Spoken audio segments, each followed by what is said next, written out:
Hey, how's it going, everybody? Welcome to Zoobox Goes to the Library. I'm your host, Shaun, and sitting shotgun with me on this episode is Big Paul. What's going on, Big Paul? Hey, how you doing? This episode, I guess, not this week. We don't do these every week. That would be crazy. We're going to be looking at Chuck Palahniuk's latest book, or at least I think it's his latest book, his latest fiction book. He did do like a nonfiction book about writing, about the craft of writing, which sounds actually interesting. I might check it out. We're going to be checking out his latest from 2020, The Invention of Sound. Hi, my name is Chuck Palahniuk, and I am the author of The Invention of Sound. The Invention of Sound, on the surface, is more or less The Lovely Bones meets Silence of the Lambs. It is a search for a lost child, a questing father, an evil villain, and all the things that bring them together. But deep down, it's really about my obsession with the commodification of a personal experience. One side of the coin that we've explored in stories like Fight Club is that so much of our lives are defined by our consumption of things. But the other side is just how much of our lives are commodified so that they can be sold to other people, so that they can consume our lives. You know, our data, our stories, our images, all these personal things about us. And then we go out and we buy vibrators so we feel something. The Invention of Sound is about the commodification of the most intimate thing, and that is death.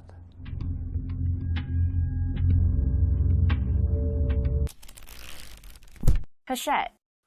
A little short synopsis here from Goodreads is: a father's decades-long search for his missing daughter, a young woman about to engineer the perfect scream, the most dangerous secret Hollywood has ever kept. Do you want me to read the rest of it? There's like a 3-paragraph synopsis here. Nah. Nah. That's what we're here for. That's what we're here for. We're here to pontificate and talk everything about the invention of sound. Good old Chuck, man. Good old Chuck Palahniuk. So what we're going to do up front, we're going to give our broad general thoughts without any spoilers. And then, so that'll probably go for, 5 or 10 minutes. And then we're going to get into some spoiler territory for those who have already read the book and would like to hear a discussion of that. So just make sure, if you haven't read it and if you're intrigued by the general broad thoughts, I think this is the kind of book, the less you know about it, the better going in. Mm-hmm. So, listen to the broad thoughts and then come back and finish the episode once you've read the novel.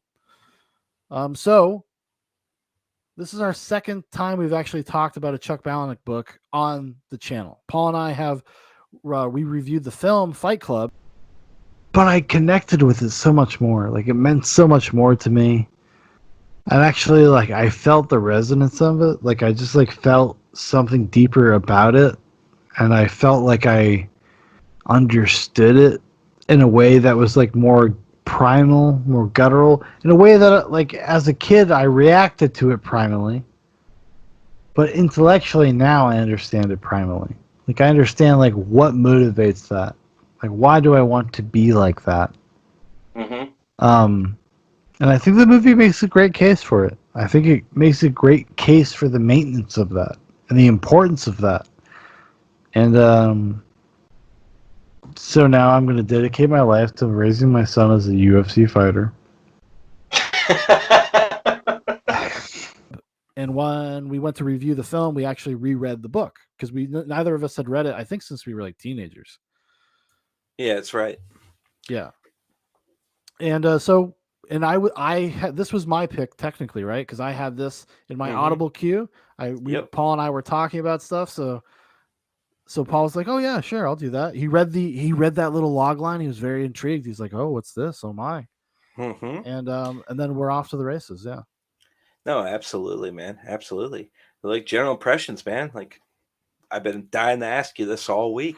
Yeah, we've been waiting. We've talked a few times this week, and we were like, can't really talk about it yet. Oh, so what do you want me to go first? Oh, I fucking asked you first, so you go first. Fair enough. So, I listened to the book twice. I want to stipulate that we did listen to this on Audible. And I like to put that caveat there because I do think it's a different experience between listening and actually physically reading a book. and you're going to get different experiences out of it. Honestly, first thing I would say, I wish I had read the book, because the way it's structured and the way that the story flows, it makes it a little tough to keep track of what's going on the way that it's read and stuff, because it basically has two main characters that it flips back and forth between their perspectives, and it doesn't alert you to that most of the time. So you'll be listening to it thinking you're listening to one person's story, and you're like, oh shit, no, I've been listening to the other person's story for like 5 minutes, and I just realized it because they made a specific reference to something that only that characters would do. Right. So that was a little tough. I'll have to say. It's like I wish I bought the physical copy of the book instead of the Audible in this particular case, because you run into that so many times, right? Yeah. Like Space Odyssey 2001, that was a pleasant Audible experience, right? But but this book, like I wish I would have I sat down and read it for the first time.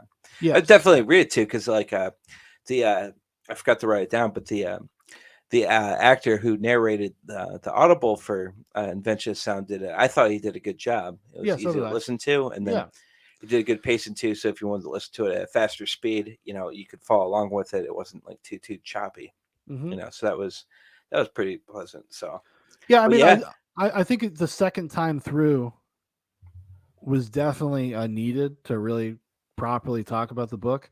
Listening to it on Audible, because it's so easy to just miss stuff. It goes by. It's a very tight book.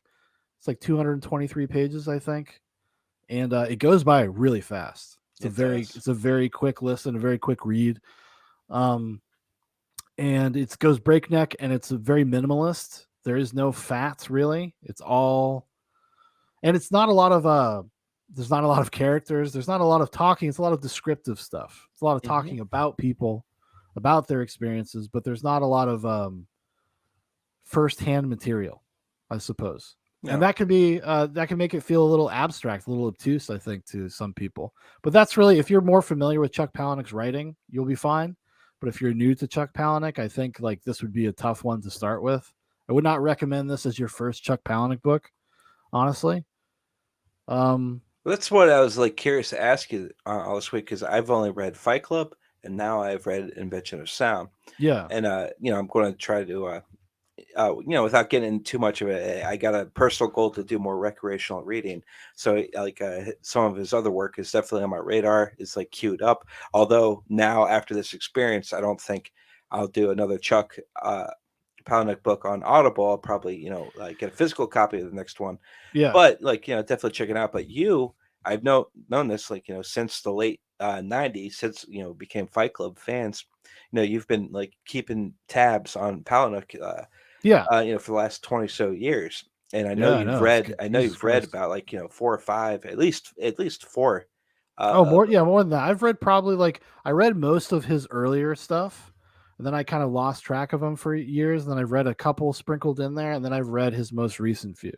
Okay, so that's kind of my trajectory with Chuck Palahniuk, and and it's something that's very attractive, I think, when you're young, because of how provocative his stories are. How provocative the writing is. It's dealing with concepts and types of characters that you just don't run across in a lot of contemporary fiction. It's very extreme, and he does that with purpose. He does that on purpose. He wants to provoke. That's what he does. That's what Chuck Palahniuk does. That's why there's lots of little quippy, gross things that he talks about. A lot of a lot of weird tangents and non sequiturs. A lot of description of being a Generation X person. I would say, if I had a criticism for Chuck Palahniuk, is that he is terminally Gen X. So much of his life experiences feels very informed by a person that grew up in the 80s and 90s, came of age in that time.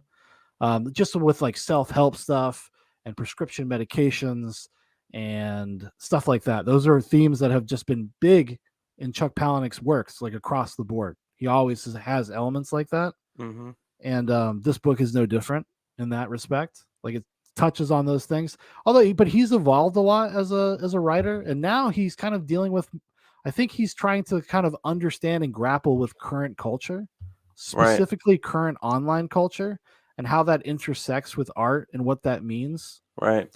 And he's because this and an Adjustment Day, which is I think it came out in like 2016. They feel very much like a pair. They feel very much like a not a two-parter, but thematically there's a lot of crossover. If you're an online person, if you like are following the conversations of what's going online with like kind of weird subcultures, like even like things like the alt-right or 4chan and QAnon, like there are kind of versions of all that kind of stuff. People's like obsession with Hollywood pedophiles and secret societies and all those kinds of things. He's touching on all that stuff in Invention of Sound and in Adjustment Day specifically. And I find that kind of stuff fascinating. It's fascinating because I am aware of all the things that he's kind of referencing without directly referencing it. Right. I mean, the main character, one of the main characters in this novel is Gates Foster, and whose daughter went missing when she was a little girl. And he spent the past 17 years spiraling into madness, becoming the most online motherfucker ever, searching the dark web, looking for his daughter, because I'm not getting into spoilers yet, but he thinks that his daughter was kidnapped by sex traffickers, basically by pedophile sex traffickers, and he goes on kind of this really long journey, which we'll talk about in the spoiler section. Right. But that stuff is very indicative of, I think, of people that get really sucked into things like QAnon, right, and conspiracy theories and stuff, and like it's kind of funneled through that character. Like, what can it do to a person? Right. Can you be brainwashed? Can you be manipulated and controlled? Like that kind of stuff. That's kind of what it's touching on. Right, let me walk you back to earlier when you're just talking about him being provocative and and trying to talk about like shock value and stuff. So, because one of the questions I had, because you have read a lot of his work and I've only read Fight Club and now Invention of Sound, is that both similarities, and I'm only comparing the two because there's only two of Chuck's works that I've read at this point, or listen, you know what I mean. But he seems to be very interested in broken people doing broken people things, right? And then just kind of like tearing that in there, and in both cases, in Fight Club and in this, where you get broken people who, when you reflect on it, don't have a lot to really appreciate or value, or like why do you care? But he has like a really profound way of making you root for them, so to speak. You like understanding like where they come from, even if they're like terrible, like like a Marla Singer, right? Yeah. Like you still feel for Marla Singer, even after like all the incendiary shit that like she spouts out in the novel, and the film. Like you still feel like for her, right? And same thing like Foster Gates, like he's not like you feel sorry for this guy. He's driven by that, but most of the novel, he's painted out as kind of like a maniac asshole a bit, Yes, well, because he's been driven mad by like his pursuit, right? Like, and this is something I think is true in most Chuck Palahniuk novels, is that he's able to feed you little pieces of their backstory and history that make them all tragic figures, and they're things that you identify with on a very human, empathetic level. Like, Marla Singer's a great example. Like Marla Singer you could look at Marla Singer and think she's kind of this irredeemable harpy, right? But we know enough about Marla Singer. There's enough context clues that Marla Singer is a very tragic person. It's very lost, looking for something. She finds like this strange dude, Jack, gives her a sense of life, gives her a sense of purpose. Then only to realize she's back in the cycle of abuse that her entire life has been with another person, right? And just in a more extreme way. And I think that's the same thing for the characters in this book. There's lots of things that are identifiable as just a human being that you can just have basic empathy for. And he lays all that stuff before he tells you who they really are. Oftentimes, right? Before there's a reveal or a twist, he kind of lays it out for you. You're like, oh, wow, this is provocative. This is kind of strange. They're acting kind of weird. Because most of his books, Invention of Sound no different, you're kind of just thrown into it. Yeah. Like you're thrown right into the story. Like there is no opening chapter where it's like, Gates Foster woke up and it was 7:00 in the morning and he thought back about like what he was doing with his life leading up to this moment. There's none of that. He's a maniac on a fucking airplane. And not only does he get so dark, he's so descriptive, and he's got such in like the most like fucked up scenarios that you can think of, right? And like in Mhm. the world that he paints for you, right? He can still paint a hilarious picture in your head. You can still laugh at the absurdity of like Oh, there's what he yes. just painted for you, right? It, So it's just so talented in being able to like string you along with this roller coaster of emotions. Like it's definitely dark. You're going through yeah. your roller coaster is in a haunted house. There's no doubt about that. Like you know that's true, but you are going to go up and down, and you're going to be really scared, you're going to be really mortified, and then you're going to laugh. And I just think that's a really speaks to his talent in just painting these Yeah. universes for us too. Because he's a guy that he's an observer of the Hmm. absurd, of the things that we all do that are absurd, and the little weird pockets of stories in everybody's life. And there's also a lot of like like it's gallows humor. It's Yeah. commiseration writing in a weird way. Like Chuck Palahniuk kind of constructs and writes almost like a journalist Yeah. in the way Well, that he approaches things, because he like some of the most horrific stuff even in this book, some of that is culled from real stories. mm-hmm. Like that's what he does. He's like I like to go to parties, I like to go to bars, I like to go to restaurants, I like to go to airports, and I just listen to people talk. Yeah. And but it definitely is working out for him because he brings in real guttural reactions and like Yeah. real relatable stories, right? Yeah. So Okay, so what is your brief, how did you like this book, Paul? yeah, Did yeah. you? In terms of like a um you know novels I've like listened to recently and like things like that. It's been it was a Yeah. really positive experience. I do have the same sentiment you have, is that I wish I read it instead of listening to it. Yeah. I had to listen to it twice to get the full impact of it.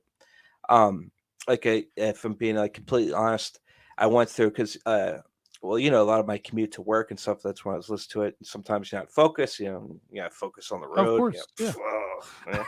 But but anyways, I was just listening to it, and then like first listen, I was just like, What is going on? after I first finished it, I was like, wait a minute, what? And then I listened to it the second time, and making sure I had I was in a space where I can more like Talk about it. focus on it, right? Yeah.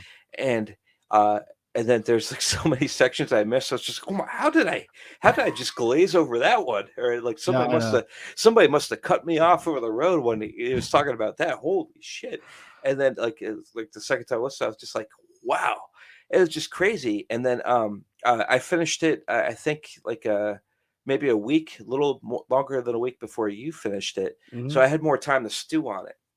Okay, and then the more I stewed on it, like the more I really enjoyed it. And I did some fan art with it, in preparation for this too, and like Yeah.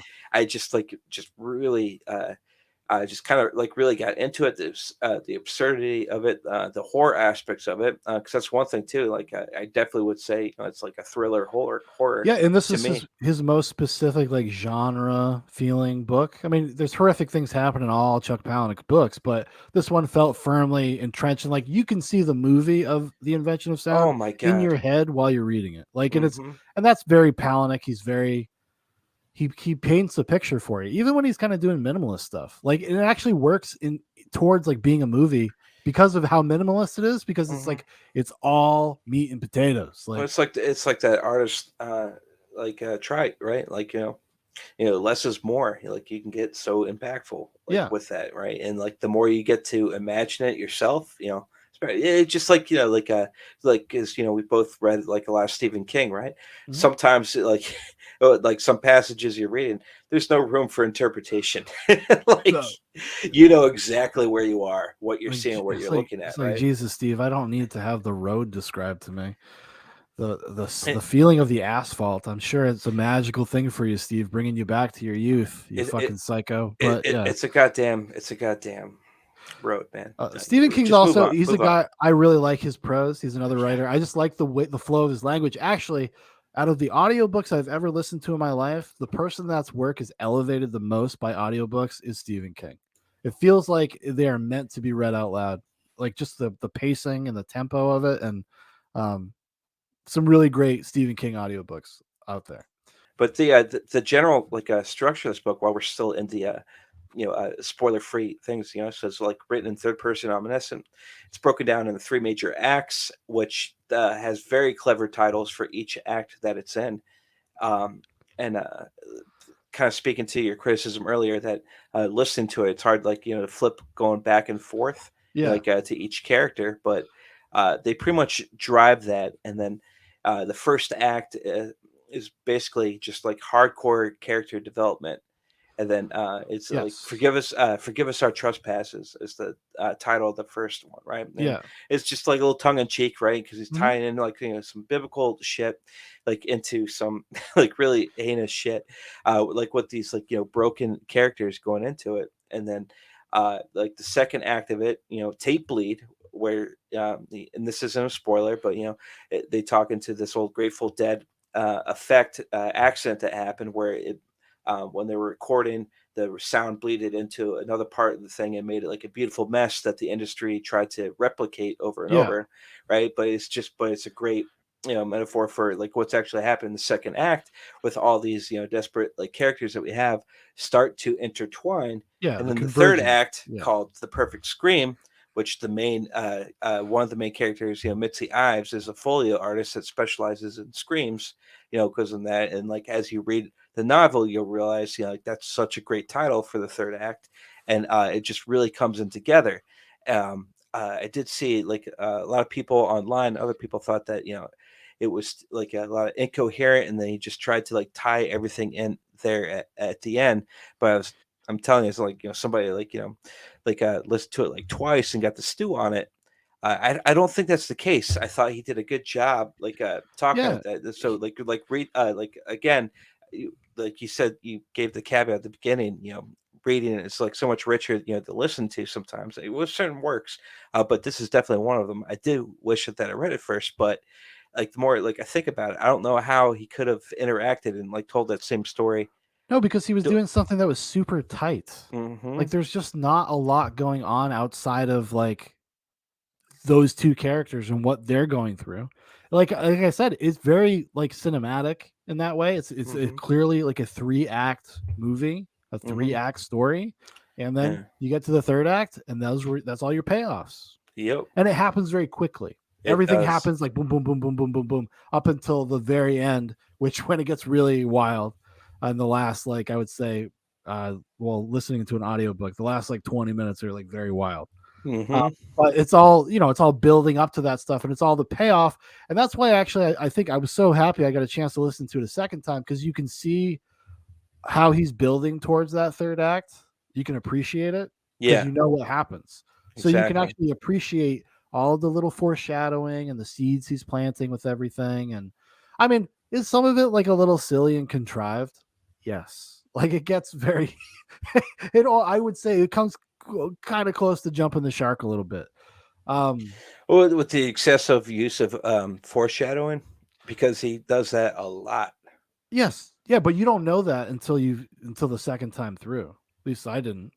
Like I didn't understand like what even I would counter that with that even like the first time listening to it, you hear it like because if you recognize like about like half a dozen things from like previous, then he foreshadowed at least a half a dozen times, right? And I'm not saying that there's any limit to it, but it's just kind of like okay.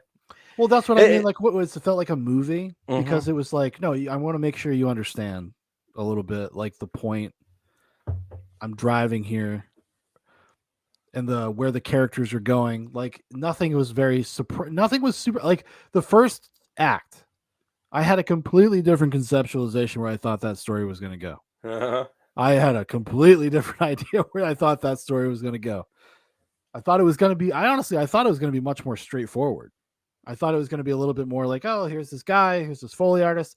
He gets like, this is not a major spoiler, although we should probably just get into spoilers. Let's get into spoilers, man. All right, let's get into spoilers. So right now, everybody, there's going to be a big annoying like sign right now flashing that says spoiler Paul really alert. liked the book. I really liked it as well. I don't think it's Palahniuk's best book, but I do think it's part and parcel with his larger works. And if you like Chuck Palahniuk as in general, I think you'll like Invention of Sound. If you've never read a Chuck Palahniuk book before, I would suggest going back and reading some of his earlier stuff first. I would recommend Survivor, Choke, and Fight Club. That's kind of like that's like a good 3 early book, just set of books that he wrote all around the same time that really give you a primer for everything he did after that. If you really want to understand like how he writes, and he's a guy that's experimented a lot with different formats and different styles. Even the Invention of Sound is a little experimental in the way that it flips back and forth between characters without really telling you or bringing it to your attention until later. Which that could be it could have been done on purpose, but I digress. I think we both really liked it. So like one of the things that was just like so absurd is just like so like Foster would hire prostitutes to act like his daughter, pretend it was Yeah, his daughter. So what he would go hire some talent out there from this agency that he would frequent, and he would pick whoever the woman was based off of like an these AI rendering, an yeah, the artist AI rendering of what rendering his of what daughter his daughter would could look look like. like, right? Yeah, Yeah, so that's just kind of like a thing that kind of gets into the first act when we get that hardcore like yeah. character development. That's like halfway through the first act where that starts happening because it's all built up with this kind of like his unhinged nature, like how Hmm. far down the road he is. They set up the fact that he's in that self help group for people that are like survivors of having lost a child or a child that was abducted.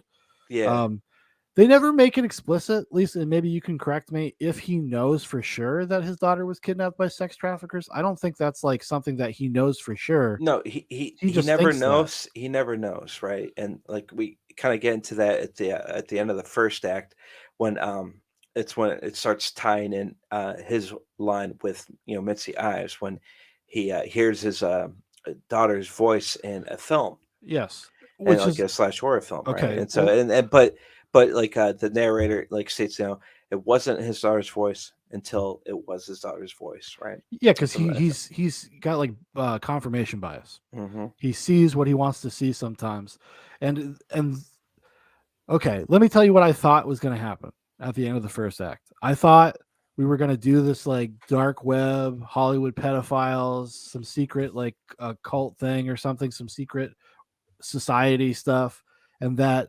he in the first act he has a portion of tape with his what he thinks is his daughter, but it has no sound. Yeah, he has a grainy video Okay. of her So being what I thought was going to happen is he was going to meet the Foley artist, and because of her kind of supernatural ability to be a good Foley artist and create like things that are more real than real, I right. thought that she was going to make the sounds for the video and be able to intuit like a clue Mm, by creating the soundscape for the video. That's what I thought was going to happen. That's right. not all what happens. But Yeah. that's what I thought it was going to be more of like this kind of like a mystery thriller in that way, like a more straightforward. Right. That's not at all what the fuck happens at all. It's much more of a character piece. Right. Yeah, and it's really as plot driven as it is. The plot only really comes into play, In the third act. in the third act. Yeah, No, or I would say, well, like towards the end of the second act, there's a few big reveals, but that's fair, right? And that kind of ties into the title of the second act, like tape bleed, right? Because we still are like wrapping up like character development, and then he starts like merging into where all these different characters and their timeline where they start intertwining, right? They start getting into that. But one thing that you were talking about earlier in the non spoiler section was we're talking about like the absurd like situations that he's in, right? Like where the book starts off, right? So yeah, he's like in an airport, just sitting there like drinking, and so he's on the dark web, and he has this character constantly goes through different like images that he gets of like known child pornographers, and molesters, and he's constantly scrolling because he's on the lookout, yeah, and it's kind of like what was it like Bill Walsh? Bill Walsh? Bill Walsh? No, it's John Walsh. John, America's Most Wanted Walsh. John, In Pursuit Walsh. Don't you fucking... Remember like when we were kids in the 90s with Blockbuster, you always used to do these things to advocate for missing and lost in children. yeah, yeah, yeah. So he's trying to be like just trying to be like that, but like a more hardcore. like the Chuck Norris version. Like, Yeah. watch it. He's Just out like, on the streets. Yeah, I am a man on the streets. I'm going to track this fucker down. I'm going to get him, right. So he's constantly scrolling that, and he's studying these like pedo asses like online, so that way if he sees them, he can unleash 17 years of pent up rage and depression of his own personal loss out on this person, because that's all he can do. That's all he can do, right? And most of the novel, he's griping with acknowledging that his daughter's dead, but not want to believe it. So that's like is like twisting him up like all through that too, right? But they're at the airport and he's scrolling through his phone. He's at the airport bar, scrolling through his phone, and he sees a guy who looks like somebody on the dark web that he's been checking, dreads, and then goes ahead and fucking like tackles him and just try to like so dramatic and like this man is a child pornographer, like everyone's and then everyone's like jumping in, just this whole thing, and then he has like this whole dramatic thing where he pulls the girl that the guy had with him away, and he's like, you don't need to be a sex slave anymore, honey, you're safe now. Well, that's what I meant about like it being kind of this observation of internet culture and how that can like really fuck with a person because of the whole dark web. Like there are people that do nothing but like look into dark web stuff and they want to be pedophile hunters. There's a whole subculture. There's a whole subset of, this is a future nightcap. There's a whole subset of people like that's all they do. And they see it everywhere. And that's why, like, it's like in like QAnon. Like there was a whole thread about QAnon about how Donald Trump was going to arrest all the pedophiles. Well, a more relative like thing too. It's like Pizzagate, right? Or people. But that's like, exactly because that is somebody that like would feel like they were activated by a story like that. Go to somewhere like Comet Pizza, and then say that to do something like that. Like that is something that could happen, or you could imagine happening. That's somebody that's like obsessed with online stuff and conspiracy theories, etc. I mean, and that's basically at the point we meet Gates Foster. Like that's where he's at in his life. He's obsessed. He's completely fucked in the head with conspiracy stuff. And then we find, as the story goes on, we find that he's part of the self-help group, which is actually not a real self-help group. It's actually a group of actors that are part of like a secret society, and they've been grooming him to ascend, to take over because of his rage. Like they've basically been gaslighting him and feeding him information to get to the end of the story, to where we find everybody at the end of the book. Right. And that so he can, because he expresses it pretty early on. He's like, I hope I don't find the right guy first. I hope I find 17 people that know that guy so I can torture them. And they can and make them tell me where that guy is, because that's what he wants, catharsis through violence. Exactly. He wants his journey to never end, right? And it's like the character from Memento. It's like the movie Memento. I'm not a killer. I'm just someone who wanted to make things right.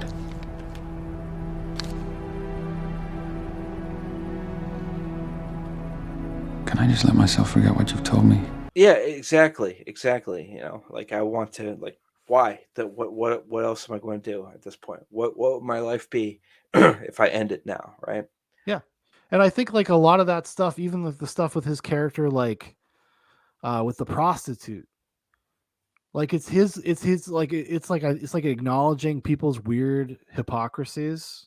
Like he's involved in something that is just as like, could like those like girls could be sex trafficked. Like he doesn't know that. No, exactly. But that he's blinded with his own like self sense of like righteousness and like just trying to do that, right?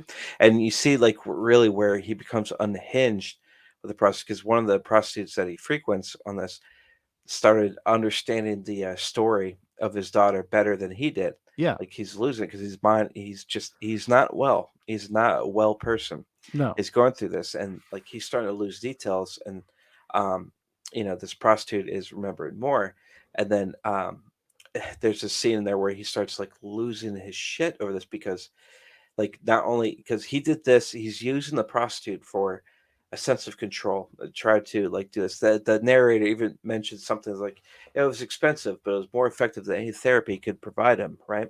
Yeah. And so this is a sense of like a form of like control for something that he couldn't uncontrol, right? Because you think about like how devastating that is as a father Yes. to lose a child, right? And How like emasculating that could be, like all these like yeah, terrible emotions that could be, like the you've impotent lost. rage, the helplessness, right? Exactly, right? Yeah. And so now you're trying to recreate this thing here in a very like dubious fashion, right? And in a fashion that where he could be exploiting the people that he's trying to, that he made his life's mission, right? That's Yeah. very at point. I didn't actually look at that angle before, but yeah, he's engaged in something that that he's like could possibly be tracking people down for, right? Yeah. So Exactly. but just do it. But like, but they get to this one part in the book where, like, this actress, because he frequents her a lot, she knows the story, the backstory, better than he does at this point in time, and then he just becomes like enraged that she's knowing this and she's correcting him on Hmm. the backstory, because every time he like takes one of these prostitutes out, it's they just go over like a fake line, how's your day, where are you going to school, and like Yeah. he gives them the whole script. They're sticking to the script, they can remember that, but he's losing it, and it's simultaneously being brought to like where his character is at this point in the novel, where he's starting to really unravel with his rage, where he can't even remember the details of his own daughter, and someone that he hires once a week has a better grasp or like memory of that than like he does. Yeah. And when this happens with the particular prostitute that he frequents, he just fucking loses it on her. And there's a point in there, like, just like, Yeah. is Because he he's gonna? chased. Doesn't he chase her through the He hotel with a chases her. gun? He chases her to the hotel, right? And like He's, if it I gets ever fucking see crazy. you again, I will fucking find you. Hmm. Yeah. Yeah, and you're just like, is he going to kill this bitch? Like, is this going to happen?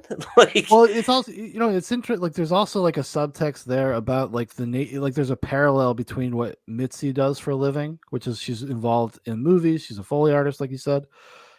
It's about immortality. It's about like this. That's what he's trying to do with those people, and like the art that he has created through making these prostitutes actresses is actually more powerful than his real life, than his own circumstances. sure, I mean, like in the same way that like Mitzi goes into like a little bit of a tangent or a diatribe about when she's recording screams, she's making those people live forever. yeah, So when he's like coaching these prostitutes to become his daughter, for lack of a way to put it, he's giving his daughter a second life yeah. that He, that is larger than him. yep, Like, and then when his memory starts fading, as people do, it's like a normal thing. It's like a tragic thing that happens. Like when you lose somebody and you feel like their memories fade a little bit more every year. Like that's what he's starting to experience. It's been 17 years of this. right, And now it's become about something completely separate from his daughter. Like it's not about his daughter anymore. It's about, like you said earlier, it's like about his life, his purpose. sure. And that he finds that upsetting. He finds that upsetting. Like like the power that he's given over to these women, basically. Hmm. So let's get into Mitzi Ives a Yeah. little bit, right? Yeah, so she's a folio artist. She specializes in getting the perfect screams, right? That's what she's going to do, and just like Foster, just like a tragic upbringing, right? So like when we get into her, like it's hammered out in the first act, and then more things revealed in the second act that just make you feel like, God damn, like this is such a broken person. Like this is such a fucking tragedy. Yeah. Such a tragedy of a person. Like what is keeping this person going, right? Well, but Like, she has just like her character has like a very interesting perspective on like the work she does as a Foley artist. I touched on a little bit a second ago about this idea of like creating immortality. That's the power of art. It outlasts us all. And isn't it worth like a sacrifice to make that thing, right? right, And as people that are like kind of amateur artists ourselves, we kind of understand that sentiment, this right. extension of us that could live beyond us. And even if people didn't know it was us that created it. And their artistic like drive to their artistic integrity, right? Like, Yes. this needs to be pure, right? But because Because she looks at it as a woman, like she looks at it as like specifically a female perspective. She even makes like a note to say that she feels like she's working in like this last wave of feminism. a little bit, right? Because there's a lot of like shouts to fourth wave feminism, where like we can be woman can kill, but they can never kill another woman. They do this like Oh he my does this dude, whole like there's like dude, he there's has this line. I sent it to you on Signal. yeah, he did. Only a gay guy could write this and get away with it. Which is and which takes on like this double meaning once you finish the book, which is women measure progress with whether or not they can kill something. Which you think is like a reference to abortion, which I think it's I think it's definitely it is a reference to abortion, but once you understand that she's literally killing people. Mm-hmm. Well, that's the big thing about Mitzi Ives, right? And he gets into this world about like fairly early on, and then the weird processes, and that she takes Ambien and drinks wine, so she doesn't that's remember. The thing. That's the thing. I would argue, like throughout most of like the second act, like you're not really sure, like is she killing people to get these perfect screams, or is she not? Right? Yeah, it's a little ambiguous for a little while. Yeah. Oh, well, that's the thing, like where the Ambien, plays in stuff like that, and you go in there, and then like the other character, it's like a little support character, Dr. Adama, right? It's like this witch doctor that she sees to like help like clean up the mess or whatnot, but he's not. He comes in and does an exposition dump where he's just like, "Let me tell you what's really going on, Mitzi. Your father was a famous artist, also a serial killer." Well, I guess that's where you start with Mitzi, is that it's a family business, and her father, was just like this piece of shit, and then he got into like this smut audio, right? They were going to make you want to scream, I'll give you a real scream. No, quite literally a real scream. Yeah, like so, and like one of the things too is that they like reveal later in the novel is that one of her like her mother dies from her father, and he uses her death, as a scream for like films in there as well, and then which is kind of like a good segue for the other like important like side character is Slow, who's a movie producer that is kind of like a father figure to Mitzi, which we kind of figure out or at least maybe I'm like overreaching, but I'm like it's probably actually her father, her real father. Or if it's not a real father, it's because the reason why her father killed her mother was that because she was having an affair with Slow. Yeah. So, like I think he's just like part of the. I mean, he's obviously part of the control, like part of the secret society or whatever that's revealed towards the end of the book. I think, and he's there to like keep Mitzi doing what she's doing, kind of in the same way that when Gates Foster's at the group therapy, that's what they're doing. They're trying to control him and lead him into a very particular direction. And I think that's what's kind of going on with Mitzi and that guy.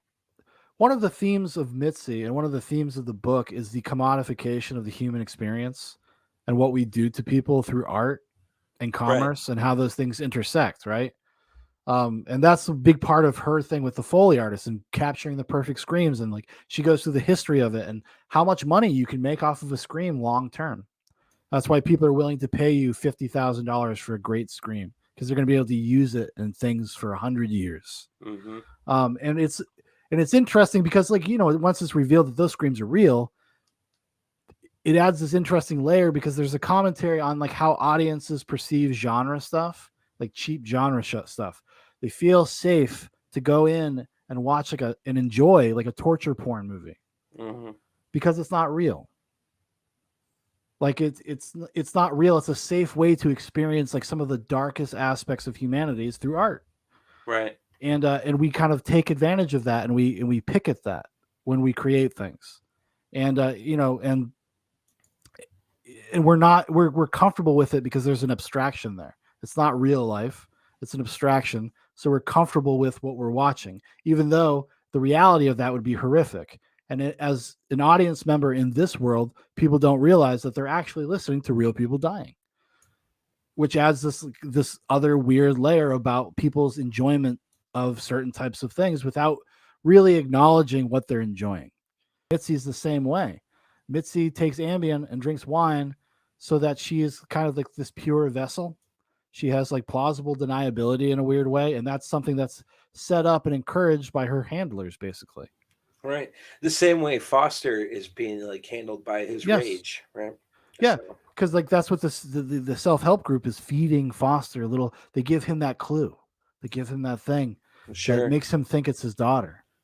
Palahniuk can have used like so many different ways to have like Foster engage with somebody, right? And now again, this is more like towards you because you've read a lot of his other like novels, but there's a lot of like self-help group, support groups like scenes in Fight Club, and then here, a big part of this book, at least with Foster's character development, is in that same type of setting, right? So Yeah, like you're just reading it and it's just kind of painted. You can't help but think about like scenes of Fight Club and all those different like self-help group of rooms, course. or like and other like famous movies out there as well that have like the the dark like basement with chairs and like cheap Yeah. coffee and refreshments on the side and like that bring this in there. So like, what do you think with? Well, I guess it would have been because of losing a child. And that's why he's like going to a self group there. So I was just wondering, like, is that like something common that he does like in other books where he's like using that venue, or is it just coincidentally like No, that is I've all. only read Fight Club and now I've No, read there's this a one? few. There's definitely a few books where he always touches on that kind of stuff, like self improvement, self help, and I Yeah, think that's because it's indicative of the time where he came up in. Like in the '90s, prescription drugs and self help was like a big industry. Those were big industries. They were right, booming. Psychology was like a big thing. That's when everybody and their mother went back to college to go become psychologists. sure, Now we have like ballet or underwater dance routines. That's what people go to college for now. Back in the '90s, everybody was like, "Oh, I want to be a psychologist. I want to be a sociologist." I remember when, we're old enough where we experienced a little bit of that when we were when we were teenagers coming through high school, thinking yeah. about what you're Everybody going to wanted to be do. a psych major. Everybody wanted to be a psych major, and I think a lot of that is born out of that stuff. And I think he kind of recognizes what self help is. It's a form of commiseration, but it's also desperate people want answers. They want control. They want to be controlled. Everybody wants to be Yeah, controlled. They want to be given an answer. They want to be given a path. That's why I think when we did our Fight Club episode, that's what we were kind of ended up talking about a lot. Thematically, it's about like looking for gurus, looking for people to give you purpose, make right. sense of things, Or direction, right? So directions. because Well, that or was directions, right? yeah, Same thing here. That's what like when Gates Foster is at these self help groups, that's what he's looking for. He's looking for commiseration and he's also looking for answers. And it's also people to uh, share his theories with because they're yeah, all desperate people too. yeah, Only to find out that they're not really desperate people. They're all hired actors. yeah. And that he's like he's a Manchurian candidate. No, no, no, exactly. But so there's one thing I wanted to talk about, like Foster and like with the secret society and the self help group things as well, which kind of like led into his breakdown with the prostitute when she started realizing the script better than he did, because like it just stuck out for me a lot for whatever because he kept going into doing like the pot roast story.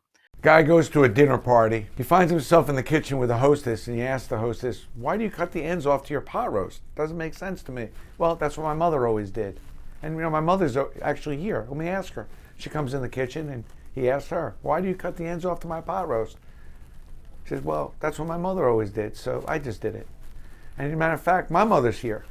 Sure enough, the woman comes in, the older lady. "Why you cut the ends off to your pot roast?" "Well, to be honest with you, I had a very small pot roast pan. In order to fit the pot roast into the pan, I had to cut the ends off." With his daughter. Now, the pot roast story is like a famous old like adage of don't do things, basically don't do things because that's the way we've already done them.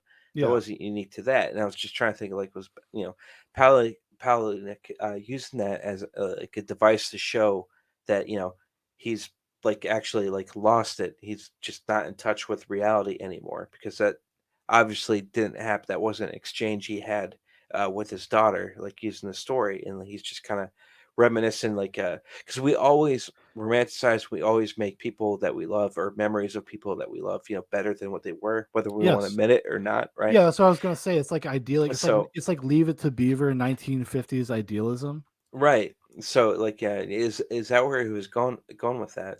I think that's what it's there to represent because, like you said, like we would look back fondly with like rose tinted glasses on the people we've lost or the people that we pine for. And that's like Gates Foster's version of doing that. Mm-hmm. Like that's his way to do it. And then it kind of makes and then I think Palahniuk did it also because it draws a parallel between how Mitzi Ives makes Foley sounds Right. with the food and the mentioning of the food and how something sounds when it gets cut and blah, blah, blah. So it's like trying to draw a connection like on a subconscious level between the two characters. You know what I mean? No, I get that. I mean, there's this whole thing where Mitzi's with like a girl that the girl doesn't know that she's about to die, who Mitzi is drugged and that she's going to kill to get the scream. And she just has her like naming off foods. Mm-hmm. And then Mitzi, leads Mitzi into a tangent about the types of foods that are used for Foley work. Right. So that becomes like a thing that becomes part of like the fantasy world. So he's I think he's drawing a connection there. You know what I mean? I gotcha. So like, how did you feel like in general with like the secret society, like coming in at the end, like did you think that was like too contrived, or I thought it was incredibly contrived, but I didn't dislike it.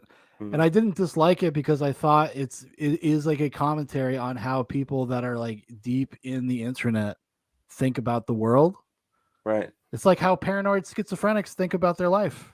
Right. Like people that think they're always being watched and chased and they're the star of their own movie. Mm-hmm. They're in deep in something.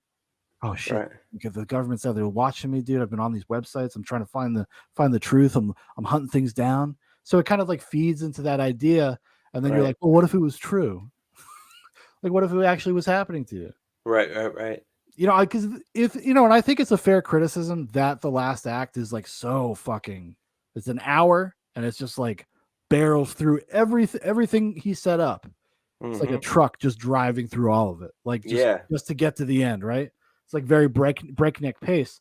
And it's like, man, I don't know if I would want him to actually explore that stuff more in depth, because like once you start explaining things like that, then it just usually becomes worse. Right. And like having and allowing me as the reader to kind of fill in that stuff with all of my knowledge of like internet culture, like what I am, which I could totally be projecting on this book. I don't think I am, just because I'm familiar with Chuck's work in the past few years. Right. Seems like he knows about this stuff. I've heard some interviews with him where he talks about, he knows a lot of spicy characters. Right. He has correspondence with some very spicy people out there. So he's a little more plugged in than most people. Right. For sure. So I guess I liked that he's given me a room for my imagination to run a little wild with that. You know what I mean? Sure. I thought it was fun. Like it's kind of a fun twist, I know. Overall, like I think it's a fun book. It is like a horror book, but I still thought it was like a fun experience. Yeah. The one thing I did want to ask you was like Blush Gentry, like her, like dude, what go well, for it. Okay, well, I'll give my best. She's part of this. And part of this, like in a vessel, right? Like a useful idiot, right? Because that's what I was trying to figure out. Like, did she at what extent did she know that I think she knew a lot. I think she knew a lot. Okay. She's an actress. She was she's part of the society, and she was tasked with this role. And then as the book ends, like for this weird, fucked up new nuclear family that's been created with Gates Foster and Blush and the new baby. Mm-hmm. And the baby is from Mitzi Ives, and the boyfriend is just this degenerate, like tattooed cover, like like low life that she like purposely sourced out because of like the size of his thighs, because he could crush her, just do basically like BDSM like shit with her, who she ends up like killing. Like anyways, right? So it's just like, it's just nuts. But anyways, I mean, the end of the book, the guy, it's because it's about like this idea of like being reborn, like literally through this process. I mean, so like he goes into the pits, Gates Foster goes into the pits of hell, into his nightmare, and rips a baby out of a woman's womb.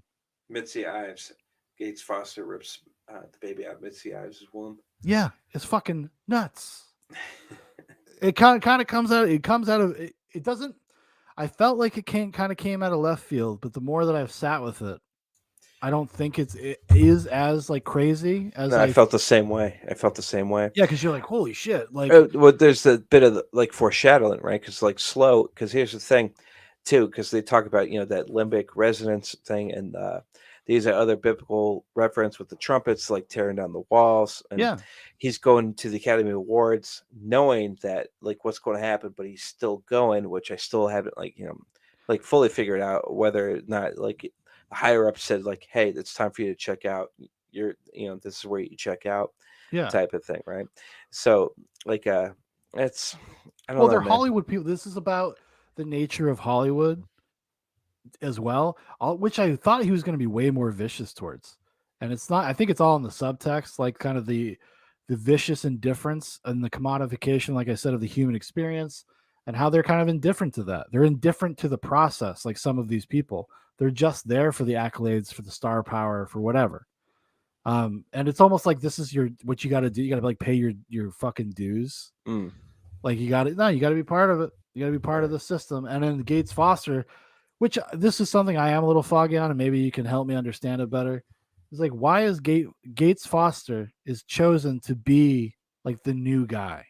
your end is going to be the same way from somebody that you bring up into this business, right? Yeah, And then like what does she do, like for a couple weeks before she ends up getting like stabbed to death by Foster, was showing him how to read film, I'm sorry, how to like read sound, how to work all the equipment and yeah, everything like that, right?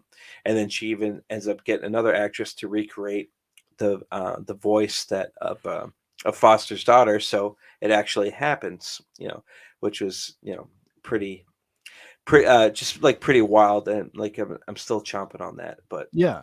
yeah. Is it Rob? No, Who's Gate? Rob was the guy that led the meetings, the Yes, fake help. yeah. The fake meetings. He says to Gates Foster, he says like Gates Foster's like, why did you pick me? He's like, So, because you showed up. well, it not only You showed showed up. up. Well, it was like one of my favorite lines too. Is like a good agent is one that doesn't know that he's an agent, right? Yes, But yeah, of course. I Which is dodged on Hollywood I dodged on your cliche. It's cliche Hollywood bullshit because mm-hmm, they're all cliche Hollywood fucks. mm-hmm, They're all like C tier actors that just want a job. It was kind of a commentary like actors will literally do anything mm-hmm. for a job Well, for that's work. kind of like what you get out of the Blush Gentry character too. Is just like Yes. that, like the like that great Sherlock Holmes, the Guy Ritchie version, where he's like, your depravity knows no bounds, right? Like that's like Blush Gentry, like that's Hollywood, right? That's a lot of these like people in there Well, and too. even she even acknowledges like pretty early on like that this is must be a setup because they're like you got into Comic-Con, which is funny that the Comic-Con and the Academy Awards make an appearance here. And Hmm. she's like, and you got in with a gun and stuff. You wouldn't have gotten in if they didn't want you to. Right? What's going on? Yeah. And then he feels even more paranoid and more like, what's going on? Like Foster Gates like kidnap. Well, he doesn't kidnap. He wants to ask Blush Gentry because she is the actress in a movie, this B horror film that his daughter's where scream he is in. is convinced his daughter's voice is in, so he wants to go find her. Did you do that scream or not? Right? And then she ends up like oh, he's kidnapping me, and then like forces her kidnap for basically like a career boost, right? So Yes. Yeah. so it's going on there, but like but anyways, but like why they chose like why they wanted to make like Foster the new folio artist is because that's like what I was like struggling with the secret society is just like they wanted to keep it going, but obviously the players that existed, being Schlo and Mitzi Ives, had to be out per the society's like decision, whatnot. And who are we going to do that can violently who are we going to pick that can violently recreate the screams that we will want? Yeah. It's going to be this guy that has nothing to live for, but to make those sounds come out of people that he suspects, did terrible things to his daughter, like in other people. Well, and he And shows his so, true and that colors. He shows his true colors at the end of the book. He knows that he's not at going the to very find end, them. yeah. And he's just like, but I'm going to do it anyways. But I'm going to do it anyways. And then he even acknowledges, even if I mess up, it still won't, still won't be totally in vain. There'll be some bad people that get hurt in the pursuit. Well, that's So, because it like, becomes about this like catharsis, this fulfillment of a fantasy. Even Blush Gendry telling him that this is a setup How did you get in here with a gun? Mhm. Is feeds into the fantasy that he's in as the character in a conspiracy theory. Right. No. Yeah. No. It It does. I really mean, does. listen, and some of this stuff is only becoming clear to me now that we're talking about it. Yeah. You know what I'm saying? As we're talking through it, I'm seeing even more of like the layers and stuff that Palahniuk had in there about like Mhm. with the character stuff. It's actually making me like the book more. Yeah, dude, it's a great book. Because he said a couple times in the beginning, non-spoiler sections, but like it's like very cinematic. Like what do you think about Zoller take on this one? Oh, dude, that would be sick. When S. Craig Zoller usually writes his own stuff, but like that would be awesome. Yeah, what? I would love if S. Craig Zoller I did a just think version of I the just think Invention of he Sound. I just think he would nail both the absurdity. Do what I say or I'll kill him.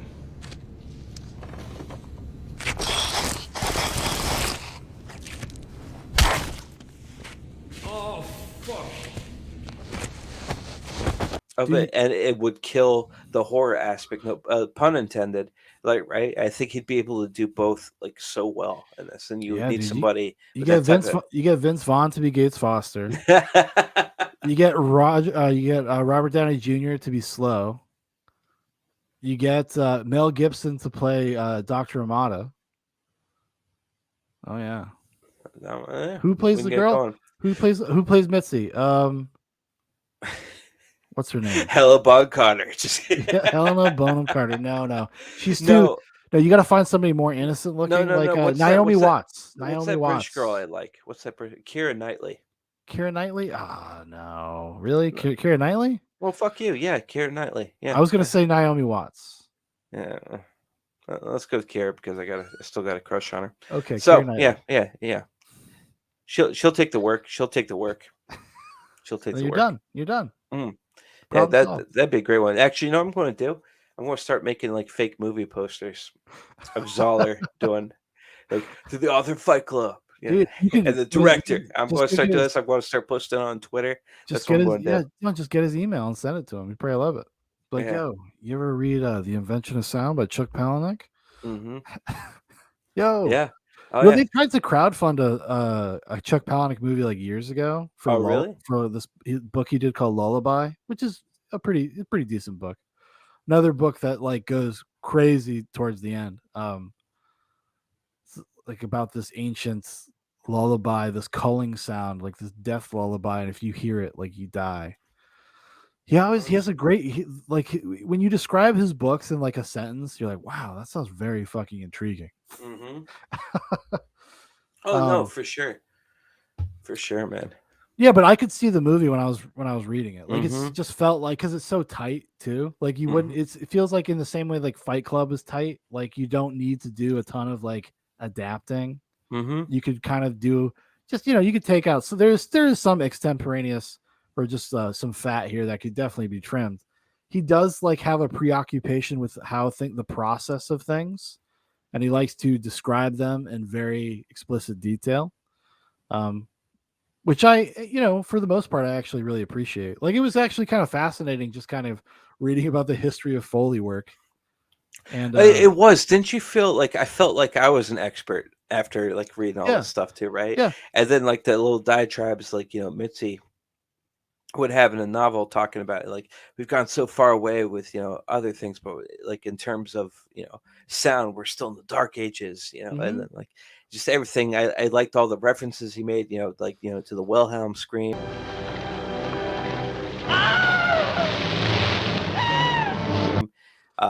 They even reference like the Yahoo like a sound bit like case well, like it made you think about it in a way that you'd never thought about before. No, right? Because exactly. we take these things for granted. We're aware that they are sound effects and that they're put in movies, but we don't think about like the industry side of that. Where it's like, oh, somebody owns the rights to that scream. It's crazy. Somebody gets paid every time that's in a movie. Like that's and the fact that it just also just kind of acknowledging like, oh yeah, they probably do reuse this stuff all the time. Yeah. Oh, dude, it was great experience, man.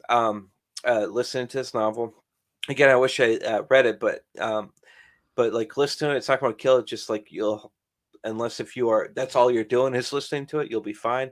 But if you're not, if you're like a commuter like me, you'll probably have to listen to it a couple times, Yeah. to get it. But I don't know what else we could say that we haven't really like said before. Like we hit all the main characters, man, and I think like the main the plots and the provocativeness of everything, the ridiculousness, the absurdity I think of the world. It's a much more smart book than people I think give it credit for, based on the few reviews that I've seen and things I've read. Palahniuk is a guy. He's a student of form, and he likes to mess with the form, and he likes to do interesting things. Like so much of this book, so much of the horrific stuff in this book is I think he called it tableau horror, where he's like, we don't see anything happen. We come in after it happens, and then we speculate about what must have happened, which is sometimes more horrific than the thing that actually happened. Right. And he's like, and I didn't want to blow my load. I wanted to blow my load at the end. So every really horrific scene, you're actually just learning about after the fact, which kind of lessens the impact. You could be more intellectual about it. You could be more considerate. It's like an exercise, like a thought experiment at that point, which I thought was an interesting tack to take. And he actually even referenced David Fincher's Seven. Yeah. Because you just took it right out of my mouth. What he said about Seven was, he's like, when you find the deadly sins, it's after. And you don't actually see anything horrific happen for most of that movie. It's just people telling you about the horrific thing that happened. And then your mind goes to town. Your mind goes to crazy town. Your mind goes to crazy town, just like the dude with the dildo crying. No, but that's the dildo with the knife. Dude, that is one of the most powerful moments in a movie ever, because you will never forget that. No. And it's that guy's performance. He's a great character. We're like 14, 15 when we saw that. We still remember that. Probably even younger than that, dude. We were sick fucks. Palahniuk as a writer does a great job of inviting you to fill in gaps. Yeah.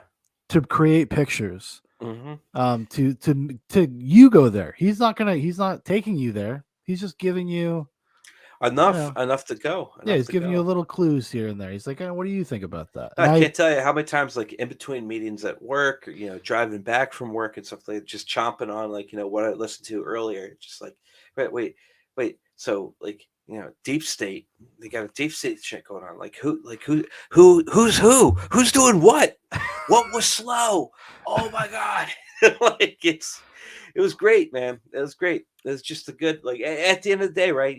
We talk about this. Did they make their objective? And, I think so. Yeah. It's not like I don't think it's Palahniuk's best book, like I said in the non-spoiler thing, but I do think it's a worthy entry into his canon.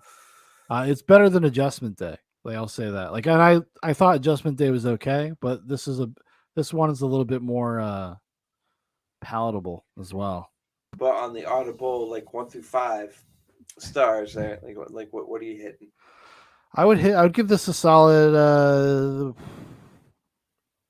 3.75 or a 4 if I was feeling generous. You fucking nerd. I hit 4. On the you hit story. 4 on it, okay. And I hit 5 on the performance, just because I thought the dude did a great job there. He did. It was a good reading of the book. It was a pleasant listen, because I listened the first time I listened to it. It was just I listened to it normal, and it was a good listen. It was a good listen. The problems with the Audible side of listening to this are not that guy's fault. It's like when we reviewed Jason Mott's Hell of a Book. Go check it out. Part of the problem why some of that stuff fell flat was because of the way the guy read it.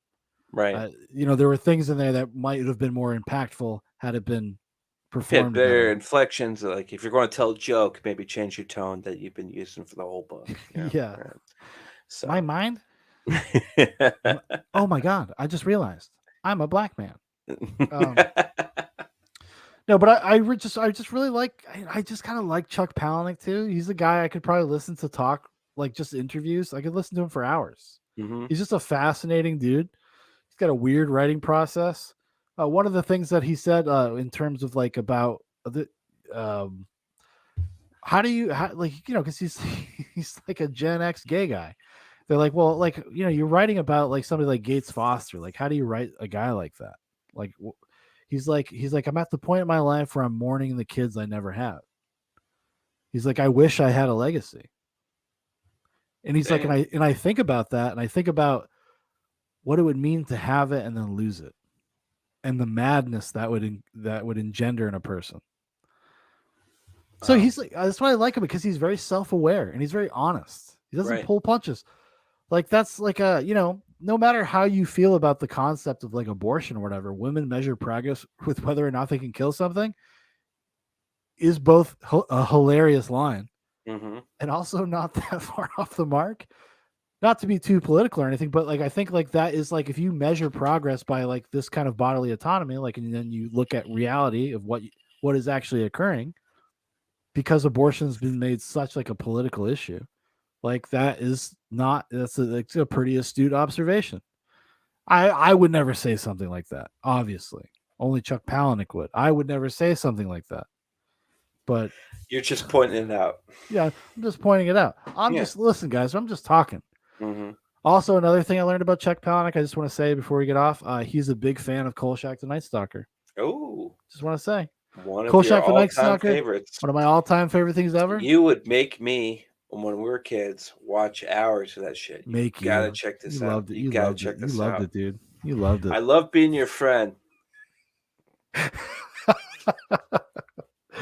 You're missing out, buddy. You got to open your eyes, okay? You got to see what's out there. Enjoy yourself. Have a good time. Yeah. I got to go rewatch it. Oh, I got the Blu-rays. Next time we get together, I'll bring them. We can watch it again. I can make you watch it again for hours. Yeah. Well, real quick, the greatest thing about Legacy and stuff, this like what you will do with your number 2 coming on, but with my number 3, I think about, a couple more years, I get to revisit going through all the Lord of the Rings. I know, you son of a bitch. I know. I get to go through that all over again, and every time it's fucking awesome. Do you ever think about like showing Foster Fight Club, or not Foster? Sorry, Troy. Troy. No, that's your kid. I think about. You see, we finish each other's sentences. We confuse each other's kids. Yeah. It's just. I think about Foster. I'm like, what's the right age to show him Fight Club? I would say 13. Next year, I'm going to go over that. I think so. Honestly. Yeah. I think that it is way more about like the nature of of male companionship and camaraderie, and you're going to learn different things at 13 that you're going to learn when you're 35. But I do think it's a good time to watch that movie for some weird reason. Maybe because we watched it when we were that age, so we just like insist. Right. So, that's fine. No, it articulates it like we said, like go check out the Fight Club like movie book review, but like it articulates something that as a your teenage angst that you can't articulate because you're a stupid teenager, right? Yeah. And then once you get that out of your system, you get that, and then as you grow up with it, then you can reflect and go back to it, and it just becomes like a richer experience. So hopefully he doesn't take it as literally as we did. Yeah, no, he's a square just like his mom. So like a rule follower. I'm sure we talked about it in that podcast, but we definitely were like, oh, let's start our own fight. Yeah, we'll start Fight Clubs. It's great. Yeah. Oh yeah, definitely. Yeah. My favorite scene is, man, when he's talking about how he wants to beat up historical figures, man. Yeah. Fucking great scene, man. Abe Lincoln, baby. So, but yeah, man, I don't have anything other to say other than like I really enjoyed like talking to you about it. I enjoyed reading it, and like I've been waiting all week to talk to you about this one, man. I'm glad. I'm glad we finally were able to do it. Like, and I do. I think even talking through this past like hour, I've actually come to like it more. I think it's Palahniuk really was seeding this with things that you don't even realize when you're reading it even twice or listening to it twice. And then once you start talking about it, you're like, oh my God, like there's all these connections. That was there. Oh God. Yeah. It's pretty cool. It is cool. All right, everybody. Thank you so much for watching. Thank you for listening. If you'd like to know more about Zoobox, there's a bunch of links in the description. We got Instagram, we got TikToks, we got Reddits. If you want to donate, if you really like this, you want to donate and help us get better equipment at some point, there's a place you can do that also in the description. But really, what I would love you to do, give it a like, give it a share if you found it insightful or fun or whatever. Help us out. Help spread the Zoobox love, okay? Zoobox trying to change the world, trying to save lives here, okay? We are. We are. We're infiltrating different subcultures of the internet. We're bringing them on, and we're converting people one person at a time, one soul at a time. We're basically slowly turning ourselves into Gates Foster. So come back in 17 years and see how we're doing. Yeah, I was going more for like a Jim Jones vibe, like just kind of like a cult going. But I mean, Gates Foster, it's too singular. Oh, We're trying to build no. network. We're trying to build, like everything else on the internet, a community. A Okay? community of like-minded individuals. And but, that's okay. I'll edit this out. Don't worry about it. Yeah, don't worry about it. Big Paul's got the edit on this one. Ooh, baby. But yeah, like just like it, share it around. That's actually the most helpful thing you can do really at this juncture, and we do appreciate it. We appreciate your time. Don't think we didn't, because we did, and we are, and we will. All right, everybody, you guys have the best one ever. Thanks, Big Paul.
I fucked her! Oh God, oh God, oh God, he had a gun in my mouth! The fucking gun was in my throat! Fuck!